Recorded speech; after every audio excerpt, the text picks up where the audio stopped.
Et salut tout le monde, c'est Pulo et donc aujourd'hui on se retrouve pour la partie 1 de la série de tutoriels comment apprendre à scripter sur Block Studio. Donc si vous n'avez pas vu les épisodes précédents, je vous invite à les regarder parce que c'est quand même assez important. Je mettrai le lien de la playlist en description. Oui, vous devez vous demander pourquoi je dis ça alors que c'est l'épisode 1, c'est parce qu'il y a un épisode 0 avant. Ça servait en gros d'introduction mais quand même assez important. Donc là, j'ai créé un nouveau fichier. Normalement, vous en aviez déjà un grâce au tuto 0. Alors attendez, j'ai juste récupéré le modèle que je vous avais dit de prendre la dernière fois, qui est ça. Là, je vous avais dit de le placer ici normalement. Et donc là, vous allez venir prendre le tuto du jour, enfin le module du jour, de la leçon, pardon, qui sera aussi en description. Donc ça vous donner ici. Vous le récupérez ici. Voilà. Et normalement il apparaîtra ici. Vous le prenez et vous le mettez dans le script mémo. Ok. Donc voilà. Le lisez pas pour l'instant. Il y a en gros tout ce que je vais expliquer maintenant. Alors, pour commencer, vous allez créer un script. Alors, normalement, ouais, je vais faire. Je me rappelle plus si je vous avais dit de mettre certaines fenêtres. Donc, en gros, je vais toutes les fermer. Je vais vous dire de les reprendre, ok. Pour avoir les bonnes fenêtres, déjà, vous allez aller sur l'onglet affichage ici. Et ensuite, vous allez venir sur l'explorateur. L'explorateur, en gros, c'est quelque chose qui va visualiser tout ce qui est présent dans votre jeu, plus ou moins. Voilà, il y a plusieurs catégories disponibles qui s'appellent des services, etc. Mais c'est pas le sujet de ce tuto. Ensuite, vous allez avoir besoin de la barre de commande ici. On va pas se servir maintenant, mais c'est quand même bien de l'avoir et de savoir que ça existe. Et ici, on a la sortie qui va nous intéresser. Voilà.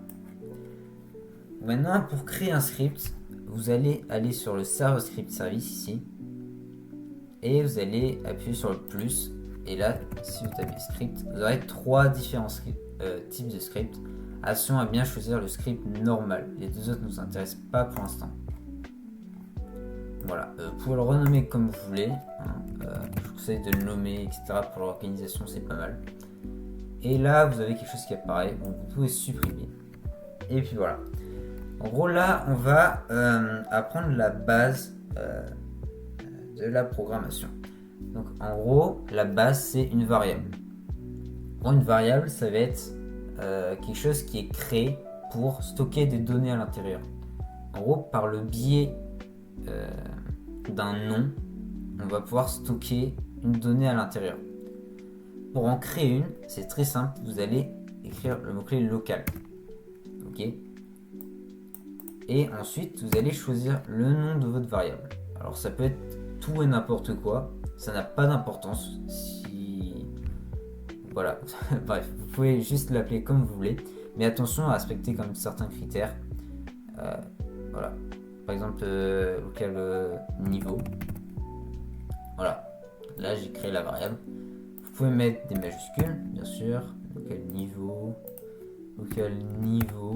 voilà, vous pouvez utiliser les tirés du bas, etc. Par contre, ce qu'il ne faut pas faire, c'est par exemple si vous avez une variable âge, par exemple, ne pas utiliser l'accent circonflexe. Voilà. Tout de suite, ça vous met une erreur. Ici, on voit qu'on a du rouge et c'est souligné en rouge. Voilà. Ça ne tolère pas les caractères spéciaux. Et aussi, ne mettez pas d'espace. Ok. Sinon. Et aussi, pas de tirer comme ça. C'est juste les tirés du bas. Ok. Voilà. Là, en gros, on a créé notre variable. En gros, on a une variable nommée niveau. Sauf que on n'a rien stocké dedans. Et pour stocker quelque chose dedans, on va mettre un égal. Et ensuite, on va mettre ici la donnée. Alors, il faut savoir qu'il y a plusieurs types de données. Mais donc, pour les bases, etc., on va se concentrer sur le plus simple, qui sont les valeurs numériques. Donc voilà, par exemple, je vais mettre 53. Ok. Et donc là, j'ai une variable niveau qui contient la valeur 53. Donc maintenant, si j'écris niveau dans mon script, déjà on voit, en gros, ouais, je ne vous ai pas montré. Par exemple, regardez, si j'écris local, ici on a un petit menu de suggestions. Vous pouvez naviguer avec les flèches haut et bas. Et en gros, c'est quelque chose qui vous sert à aller plus vite. Ça prédit en quelque sorte ce que vous voulez écrire. Donc là, par exemple, si j'écris low, et ben, il me prédit que je vais écrire local. Et si j'appuie sur entrée, hop, ça écrit le mot en entier. Et maintenant, regardez, si je fais ça et que je supprime ma variable, elle s'appelle niveau, ok? Et là, maintenant, je la supprime. Et si j'écris niveau, bah, on voit que ça ne me suggère rien. Voilà, ça ne me suggère rien et même ça me met une erreur. Parce que, en gros, le script ne sait pas ce que c'est niveau. Il n'a aucune idée de ce que c'est parce qu'on ne l'a pas défini. Donc si on crée une variable nommée niveau, maintenant si on écrit niveau, et ben, ça va apparaître dans les suggestions. Si on l'écrit, ben, il n'y aura pas d'erreur. Enfin si, parce que on n'a pas le droit de juste de l'écrire comme ça, mais enfin c'est juste pour vous donner une idée. Que, en gros, en faisant ça, l'ordinateur a appris en gros la variable niveau. Voilà. Maintenant, on va voir qu'il y a un ordre d'exécution du script. Donc en gros, le script s'exécute de ligne en ligne. Là, vous voyez, vous avez des numéros de ligne. Et il s'exécute donc de haut en bas.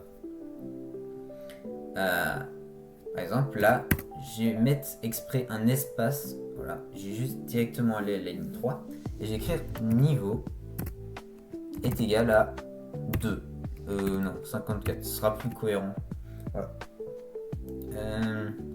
Donc là, qu'est-ce que j'ai fait? En gros, j'ai repris ma variable que j'avais déjà créée et j'ai tout simplement changé sa valeur en 54. Alors, j'ai pas réutilisé le local parce que le local sert juste à créer la variable. Or, là, elle est déjà créée, donc on veut juste la modifier. On met juste son nom et on modifie sa valeur. Donc tout à l'heure, je vous ai parlé d'un ordre d'exécution du script. Et bien là, si on regarde par exemple à la ligne 2, la valeur de niveau sera 53. Parce que là, on exécute, hop, ligne 1, niveau c'est égal à 53. Ligne 2, niveau est toujours égal à 53. Ligne 3A, on change. La valeur maintenant c'est 54. Et ligne 4, la valeur sera toujours 54. Voilà, c'est assez simple à comprendre cet ordre d'exécution. Et puis voilà, je pense qu'on peut maintenant s'attaquer aux opérations. Alors, les opérations sont assez basiques. Par exemple, l'addition, ça va être juste un plus. Voilà, vous pouvez très bien faire ça. En gros, ça va faire comme si vous écriviez ça pour l'ordinateur. Mais vous pouvez faire ça si vous le souhaitez. Dans des cas particuliers. Donc ça, c'est l'addition. Ensuite, la soustraction, ça va être un moins. Là, c'est normal. Par contre, là, pour les deux suivants, ça va un peu changer. Vous avez la multiplication, c'est une astérix. Ok. Et la division, un slash. Voilà, c'est assez simple à retenir. Voilà. Donc, vous pouvez très bien faire des opérations, machin. Vous pouvez mettre des parenthèses pour faire les priorités d'opération, etc. Voilà. Et maintenant, on va aussi voir que on peut multiplier en gros ou faire des opérations entre plusieurs variables. Par exemple, si je reviens sur mon niveau est égal à 53. Et maintenant, si je mets... non, je vais prendre un autre exemple. C'est en gros l'exemple que j'ai mis ici dans le module que vous avez pris tout à l'heure. C'est en gros, par exemple, local, puissance, équipe rouge. Ok. Et là, ce sera par exemple 20. Ok. Et ensuite, je peux créer une nouvelle variable qui s'appellera puissance équipe bleue et qui sera par exemple égale à 18. Et maintenant, je peux créer une troisième variable, locale puissance totale, qui sera égale à la puissance de l'équipe rouge plus la puissance de l'équipe bleue. Et donc là, en gros, puissance totale, il va faire puissance équipe rouge. Là, il se dit que puissance équipe rouge, c'est égal à 20. Il va faire 20 plus puissance équipe bleue. Il regarde, hop, c'est égal à 18. je vais faire 20 plus 18, et donc ça fait comme si vous auriez écrit 38. Voilà, pour lui c'est la même chose. Donc puissance totale sera égale à 38. Voilà, on a déjà presque fini avec ce tutoriel. Il reste juste une petite chose, c'est l'affichage. Alors, l'affichage est réalisé par la fonction qui s'appelle print. Voilà, vous écrivez, là il vous prédit directement la fonction print. Et donc comment on sait que c'est une fonction? Tout simplement parce qu'elle possède deux parenthèses après son nom. Et toutes les fonctions sont représentées de cette manière. Donc si vous voyez un mot suivi de parenthèses, c'est que c'est une fonction. Et donc dans ces parenthèses, vous allez devoir mettre des choses. Je ne vais pas m'attarder trop sur le sujet des fonctions parce que c'est quand même quelque chose de plutôt avancé qu'on verra un peu plus tard. Et donc en gros, tout ce qu'il vous faut savoir pour l'instant, c'est que ce que vous mettez dans ces parenthèses, il sera, lors de l'exécution du script, affiché dans cette fenêtre de sortie. Par exemple, si je veux afficher en gros le résultat de puissance totale, par exemple ici j'ai des valeurs très compliquées où j'ai la flemme de calculer directement, et ben, je vais pouvoir afficher le résultat. Comme ça, l'ordinateur va calculer pour moi. Et là, je mets print puissance totale. Donc en gros, il va aller regarder puissance totale. Et puissance totale, c'est égal à ça plus ça. Donc en gros, ça plus ça. Et en gros, il va afficher le résultat de 19 201 plus 9 212. Alors c'est bien beau ça, mais comment on exécute notre script, pardon. Et ben ici vous avez un bouton jouer, mais c'est pas ça totalement qui nous intéresse. Vous pouvez faire comme ça, mais en fait jouer, ce que ça va faire, c'est que ça va en gros faire apparaître votre avatar Roblox, ça va connecter en gros un joueur au serveur, etc. C'est pas ce qu'on veut. Donc juste exécuter. Donc ici vous appuyez sur la petite flèche en bas et vous voyez qu'on a exécuté, ou vous pouvez appuyer sur F8 si vous voulez. Voilà, vous exécutez. Et là, regardez, qu'est-ce qui est affiché? Et bien, le résultat, c'est 28 413. Alors ici, d'ailleurs, on voit qu'on a d'autres indications. Alors ici, on va pas revenir dessus. Ça non plus, pas pour l'instant. Mais là, on voit qu'on a le nom du script, donc tuto, on voit que c'est bien le nom de mon script ici. Et ensuite 2 points, et 5, c'est la ligne où on a fait ce print. Ici, on voit que c'est bien à la ligne 5. Et d'ailleurs, si vous cliquez en gros sur ce qui est affiché, ça vous renvoie directement à l'action qui a ordonné d'afficher ça.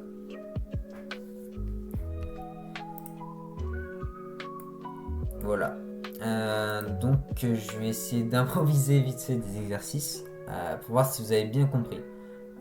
La prochaine fois j'essaie de les faire en avance, mais c'est vrai que là j'ai oublié. C'est vrai qu'un abonné m'a demandé si je pouvais faire des exercices. Donc voilà, j'ai essayé d'en faire. Non, au pire j'ai coupé, voilà, et on se retrouve après quand je les aurai fait. Ok, c'est bon, donc j'ai fait les exercices. Et puis voilà, donc là vous pouvez mettre pause, voilà, et puis là je vais tout de suite passer la correction. Donc voilà, donc en premier, on vous demandait de créer une variable sans assigner de valeur. Donc comment on crée une variable? Vous faites local et ensuite le nom de la variable, donc on va garder le même exemple, niveau. Ok, là c'est bon, vous avez fait l'exercice 1. Ensuite, en deuxième, on vous demandait de créer une variable en assignant cette fois une valeur. Donc, on va faire par exemple local. J'ai oublié de mentionner peut-être dans le cours, on ne peut pas utiliser deux fois le même nom pour deux variables. Donc là, au lieu de l'appeler niveau, je vais devoir par exemple l'appeler niveau 2. Voilà, je ne peux pas utiliser exactement le même nom. Donc cette fois, j'assigne une valeur.